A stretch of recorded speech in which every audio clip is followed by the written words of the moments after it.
Hello and welcome to Telebars and Tinned Jam, the history of food at M&S. I'm Caroline and I'm part of the team at the M&S Company Archive in Leeds.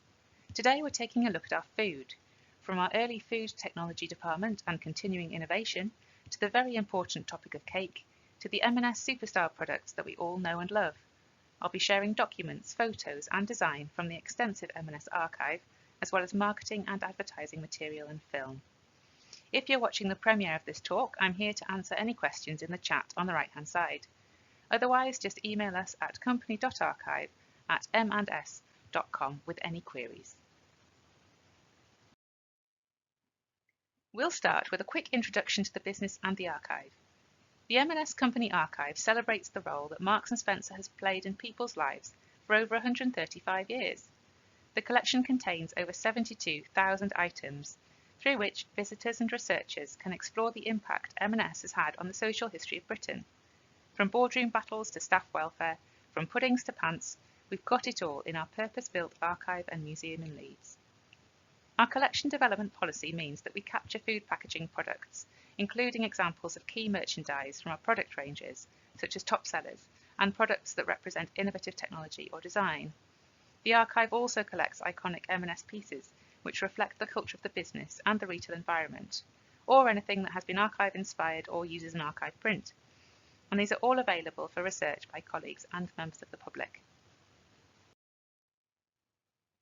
The M&S story begins in 1884, when Michael Marks, who you can see top left, set up his first market stall in Leeds. 10 years later, he went into partnership with Tom Spencer, and M&S was born. Our first market stall sold haberdashery and household essentials. Everything was priced at a penny. The business soon expanded from market stalls onto the high street, and the range of products increased. We first sold foods on our penny bazaar market stalls.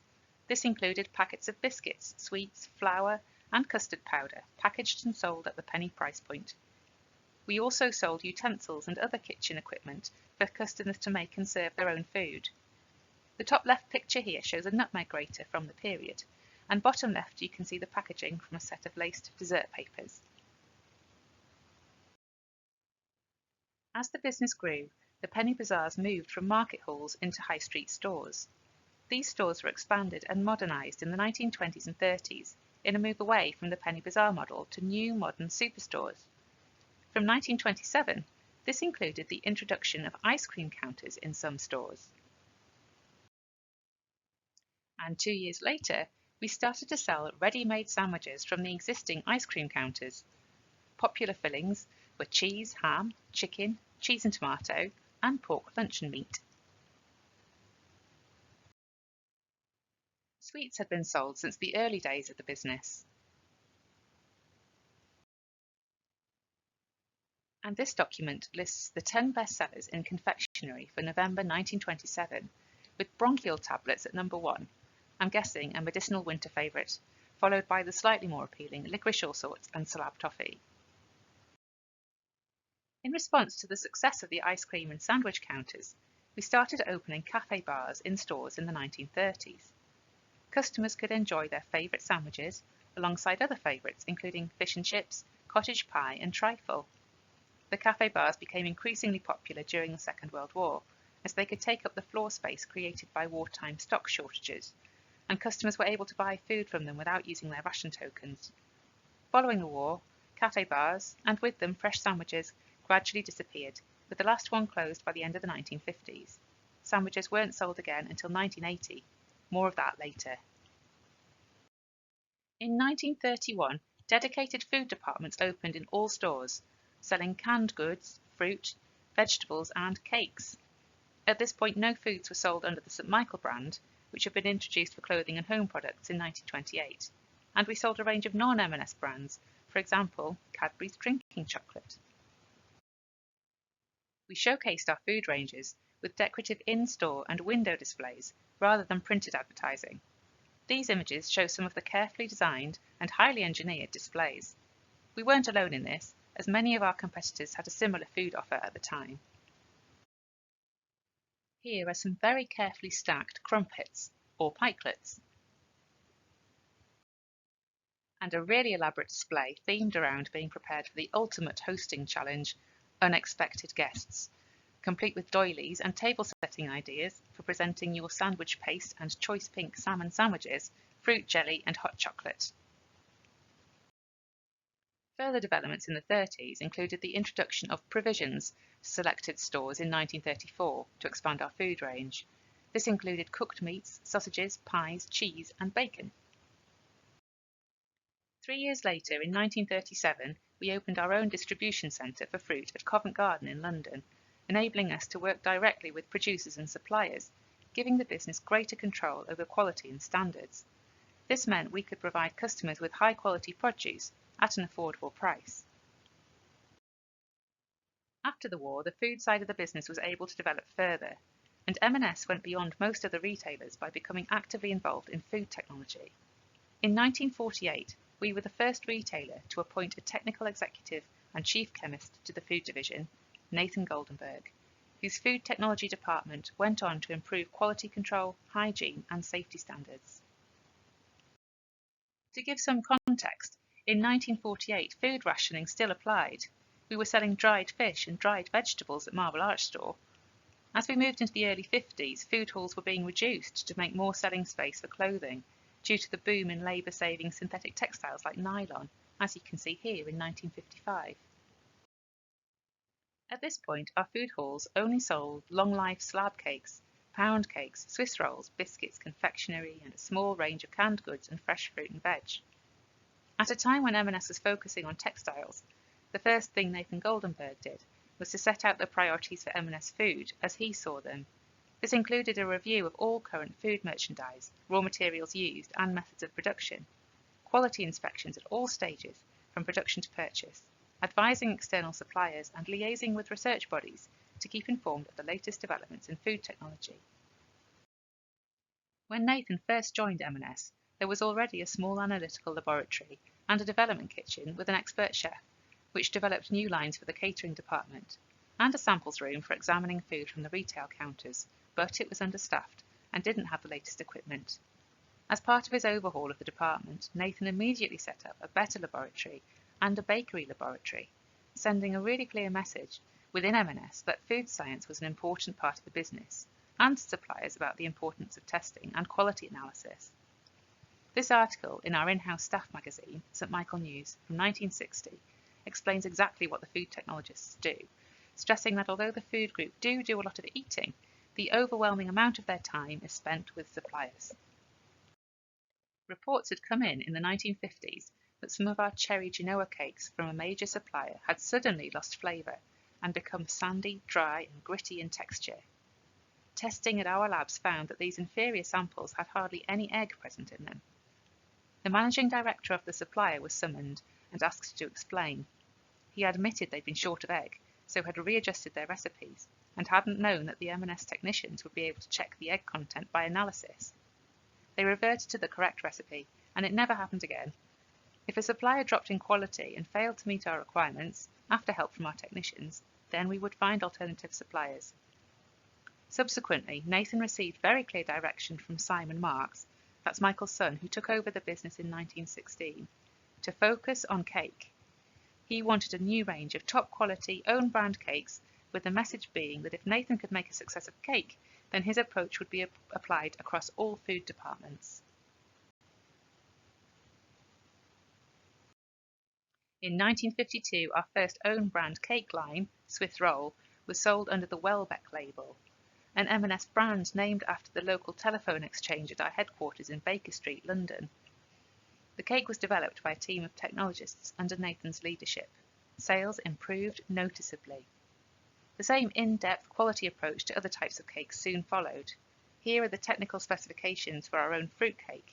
They're very exact, precise instructions and requirements to the quarter inch. And we began to share this behind-the-scenes technology work with our customers to show them why our cakes were superior to our competitors. Freshness became a priority. Nathan believed that any poor quality cake tastes okay if it's eaten immediately after baking, but he wanted our cakes to be enjoyed by customers at home even if bought several days earlier, so he began research into shelf life and how to improve freshness for customers. This included determining the optimum shelf life for different products based on their recipe and formulation, and stocking and labelling food accordingly, with the basic aim of almost everything having a 2-day shelf life. We were the first food retailer to focus on freshness. There was some resistance. The product would arrive in store and be expected to sell out the same day, so there were concerns this would hamper sales, but the opposite happened. Customers responded really well and freshness became a point of difference with our competitors. There was a general view at the time that shop-bought cakes were inferior to homemade, but with the focus on freshness and quality, Nathan and his cake technicians sought to overturn this.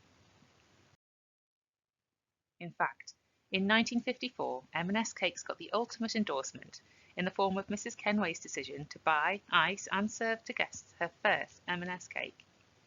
She says, "My family have always turned their noses up at shop-bought cakes, but now they ask for their M&S treat every tea time." Freshness was a success, and so the same methods were applied to other categories in the food department. In October 1957, one of the company's biggest promotions for St. Michael biscuits began.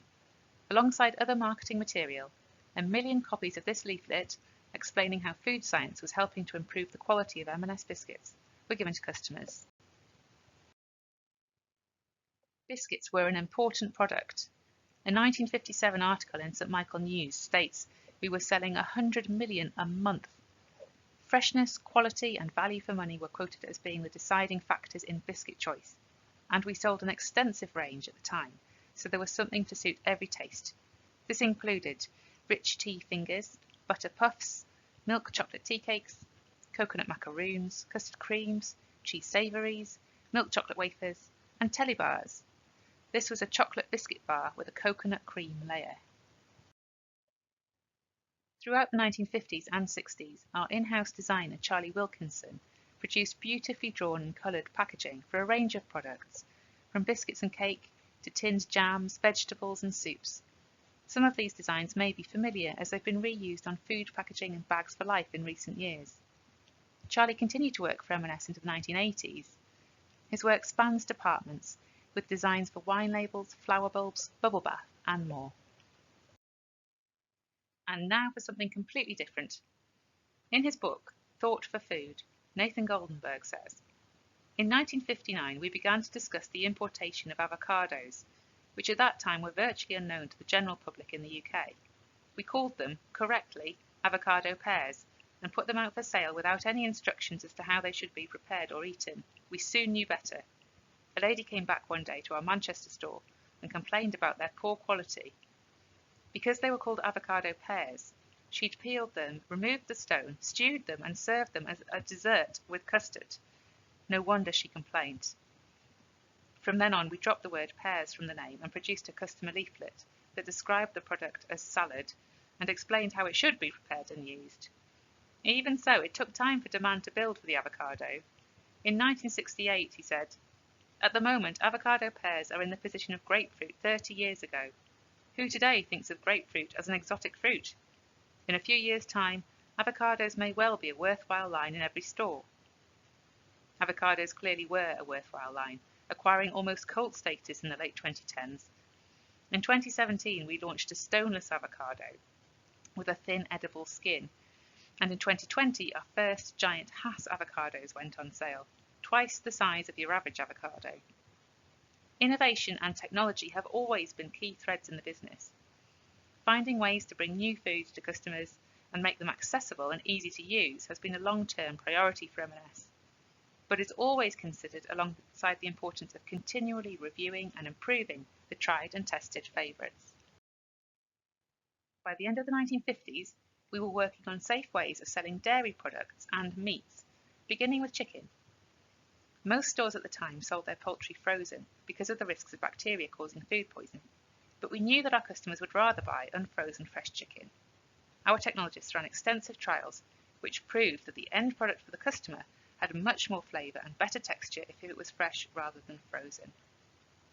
In order to keep meat fresh, M&S invented the cold chain process. Chickens were chilled straight after slaughter, carried in refrigerated trucks, kept in refrigerated storage and sold from refrigerated counters, all at 4 degrees centigrade. The entire cold chain process, developed by M&S and its suppliers, was unique at the time and a huge success for the business by increasing sales, increasing shelf life, extending selling space, and enabling much longer production runs that kept costs down. Moving into the 1970s, lifestyles were changing rapidly and customers wanted food that was quick and convenient to prepare but without sacrificing quality and flavour. We trialled our first frozen foods in 1971 at Edgware Road store in London, and this was extended to 100 stores by the end of 1973. Products range from staples like peas and fish to prepared meals like lasagna, fisherman's pie, pizza and savoury pancakes. We added boil-in-the-bag products to the convenience food range in 1974. The thin foil pack allowed more delicate ingredients like wine and cream to be used that wouldn't have survived the sterilisation process used for tinned foods. The range included soups and pasta, as well as beef stroganoff and chunky chicken. You could even add boil-in-the-bag new potatoes with butter to complete the menu. We also launched our first TV-based food advertising campaign around this time. I'm going to show you the version for our frozen fish range, but adverts in the same campaign featured chicken, American-style burgers and bread rolls. Watch out for the tagline, it's a pretty good price too. At Marks & Spencer, there are now over 25 different ways you can make a meal with fish. That includes our chef-prepared dishes, which make great cooking easy. And all of them are down by at least 2 pence a pound. But of course our quality is the same as ever, and that's as good as it possibly can be. They like that at Marks & Spencer, you know. That is good. It's a pretty good price, too. The price is right because St. Michael quality is so good. Also in 1974, M&S food ranges began to reflect the public's interest in new cuisine and flavours, as package holidays offered more people in the UK the chance of affordable travel abroad. A new range of frozen Indian dishes included chicken korma and pork vindaloo, and a Chinese range was released, with mixed results. Kathy Chapman, who began working as a food technician for M&S in 1975, received a phone call from a customer, Shazad Hussain, in the early 80s. Kathy says, "She told me, I don't think much of your Indian products, and I think I can do better." She'd learnt to cook from recipes handed down by generations in her family. Shazad came to head office to meet Kathy with a selection of homemade dishes, and the two went on to work together at M&S for 15 years.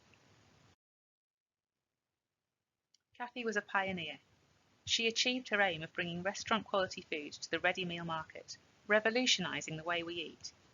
It was Kathy who first developed the chicken Kiev as a convenience food, convincing the M&S board that there was an appetite for this exotic garlic-filled dish. After its launch in 1979, it quickly became a bestseller and another great example of M&S food innovation. Kathy went on to become Director of Food Development and retired after 25 years with the business. Along with freshness, a key area of research and development for M&S was food hygiene, both in supply chain and in stores. We'd banned smoking in stores in 1959, and in 1960 our hygiene standards had been praised in an article published in the Nursing Times, with recommendations on how techniques could be transferred to hospitals. With the introduction of chilled and frozen foods, the business was aware of the importance of promoting food hygiene to customers. So in 1972, the Food Technology Department introduced sell-by dates to wrappers, an innovation adopted by other retailers and which eventually became a legal requirement. And the message that the sell-by date means that St. Michael foods are fresh was incorporated in the design of our food carrier bags. Another milestone during this period was the reintroduction of sandwiches. We'd sold our last sandwich sometime in the 50s when the old cafe bars were closed, but it wasn't until the 1980s that they reappeared and became a key part of the food business. Initially trialled in 5 stores and prepared on site. However, they proved so popular that production had to be moved from in-store to 3 different M&S suppliers. The most popular filling, prawn and mayonnaise, was introduced in 1981 and is still our top-selling flavour. By 1987, there were 25 varieties on offer. Sandwiches remain the #1 choice for those eating on the go. As well as creating new products, we were also exploring new ways for our customers to shop as our food departments grew in popularity. 1987 saw the opening of our first food-only store at Pinner, North London. Customers were offered late-night shopping every night and a 200-space car park next to the store. Our second purpose-built food store opened in Tolworth, South London in November 1988, offering the full range of St Michael food, as well as wines, plants and small ranges of clothing. By 1990, there were 18 food-only or food-dominant stores, known as neighbourhood stores, which enabled us to widen food ranges without reducing selling space for clothing. Our first ever Simply Food store opened in Surbiton, also South London, in July 2001. It was built in a contemporary style with spotlights and exposed cabling and air conditioning systems in the ceiling. The brief to the designers was to create something that was recognisable as Marks & Spencer, but with a completely different feel. This new format store also offered self-service coffee, a bakery, freshly cooked chicken, newspapers and magazines. The store traded 7 days a week and had the longest trading hours in the business at the time. We can't talk about M&S food without mentioning a particular pig. Percy Pig is a grape and raspberry flavoured gummy sweet that first appeared in 1993. He quickly achieved cult status, and in October 2014 we sold our billionth Percy. The Percy range is always growing. In 2002, Percy introduced his Tasty Friends, a cola cow and an orange and strawberry sheep. In 2013, when he turned 21, he met the lemon and vanilla flavoured Penny, whom he would later marry in May 2018, and the previous Christmas had seen the first special edition festive Percy. Percy's popularity continues to grow, and his merchandise now spans clothing and homeware as well as food and drink. You've probably been wondering how long it's going to take before you hear the phrase, "This is not just food, this is M&S food." Well, the wait is over. In 2004, our first This Is Not Just Food TV advert was aired. One of the most iconic adverts from this campaign featured the chocolate melting middle pudding. 18 months in development, the pudding represented a huge feat in food technology, creating a convenience food product with a chocolate sauce liquid centre. On the weekend that this advert was first shown, sales of the pudding increased by 3,000%. The campaign continued with adverts featuring a range of food and drink, all given the same "this is not just food" treatment. This was a new take on food advertising, showing only the product itself close up and in slow motion, using a voiceover and soundtrack that were attention-grabbing in their slow pace, a huge change from the conventional approach to TV advertising. We revived the This Is Not Just Food campaign in 2019 with a bit of a makeover. This time, viewers stepped into the lives of customers just as they're daydreaming about M&S food, listening in to their own personal version of a This Is Not Just Food voiceover. Let's watch the original advert now, in all its glory. This is not just a pudding. This is a melt-in-the-middle Belgian chocolate pudding served with extra thick Channel Island cream. And 4 puddings are yours, absolutely free, when you spend £35 on food and drink at M&S until Saturday. This is not just food. This is M&S food.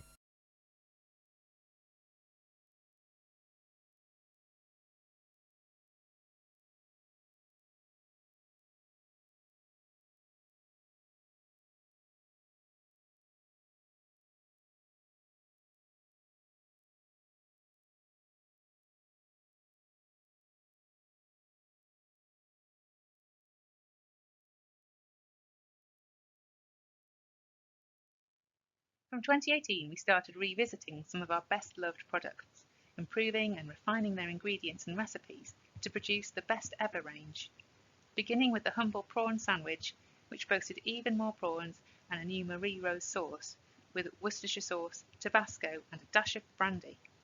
The range now includes a best ever 7-inch chocolate eclair, chicken Kiev big enough to serve 2, and chicken tikka masala. Always looking to provide convenient products that make our customers' lives a little bit easier, our food ranges now include Plant Kitchen, our vegan range, Made Without, which includes gluten, wheat and dairy-free products and featured our first gluten-free pastries in 2018, and halal and kosher meat ranges. Alongside innovation, the other key principle that's been behind M&S Food from the start is ethics, doing the right thing by our customers and our suppliers. In the 50s and 60s, Nathan Goldenberg created a policy around the use of food additives. There had to be a significant need for any additive to be used, so it couldn't be used just to cover up or disguise poor standards of production or quality. It had to be proven to be toxicologically safe and on the permitted lists issued by the Ministries of Agriculture, Fisheries, Food and Health.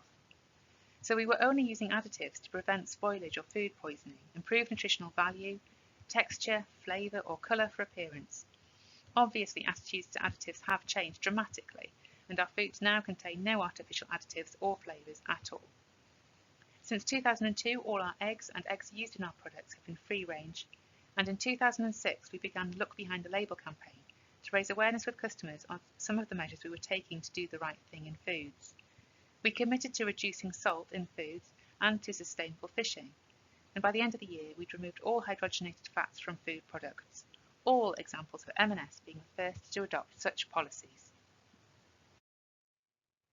At the time that the 2013 horse meat scandal rocked the food industry, we were already testing to check the breed of our beef, that is to ensure that our Aberdeen Angus beef really is from that breed, rather than just to verify the type of animal it had come from. You could say we were leading the herd on meat sourcing.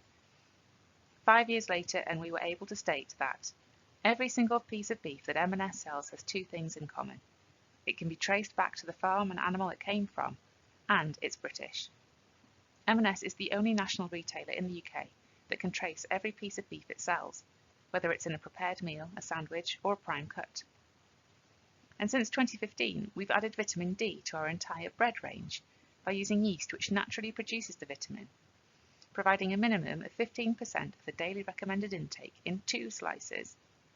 This was developed in response to an M&S survey that revealed customers were concerned about not getting the recommended daily amount of vitamin D, with 78% saying they would welcome the enrichment of products.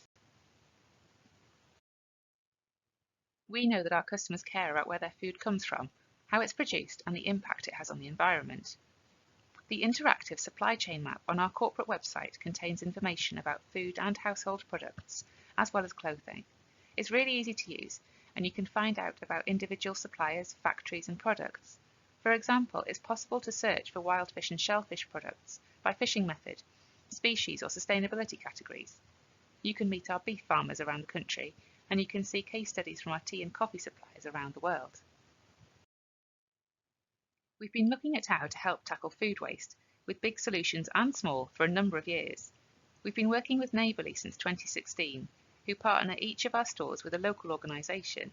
It could be a food bank, a community cafe, shelter or hospice, to donate unsold food, flowers and toiletries. And this year we started selling Ripe Here, Ripe Now banana bags, just 25p for 3 very ripe bananas, complete with 2 banana baking recipes, a great solution to saving bananas from waste. Which brings us to 2020. It was always going to be a significant year for M&S, as our joint venture with Ocado was scheduled to launch in September 2020. This partnership means that customers can now choose from the full food range online and have it delivered to the door, including a large number of brand new products that were developed as part of the process. However, in the months before, we had new and unexpected challenges to face.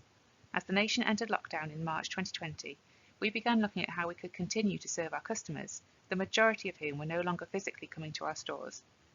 We set up a new partnership with Deliveroo, making around 60 products available for delivery within 30 minutes. We also created a selection of food boxes, which were delivered through our clothing and home distribution network and proved extremely popular. Looking forwards, next year we will be the first major retailer to sell only slower-reared, higher welfare chicken. Slower-reared birds are fed on a multigrain diet, designed to support their slower natural growth and muscle development, giving the chicken a great flavour and succulence. We're also expanding our Fill Your Own range. This allows customers to fill their own containers for selected products, to a total of 11 stores, reducing single-use plastic and offering better value per gram to our customers. Fill Your Own was first trialled in December 2019 and now offers over 60 products, including pasta, rice, nuts, frozen fruit, and the latest range of bake-at-home items like croissants, pain au chocolat, and apricot twists. And that brings us to the end of our talk today. I really hope you've enjoyed taking a look at the story of M&S Food. Do get in touch if you have any questions, and keep an eye out for more online events on our website.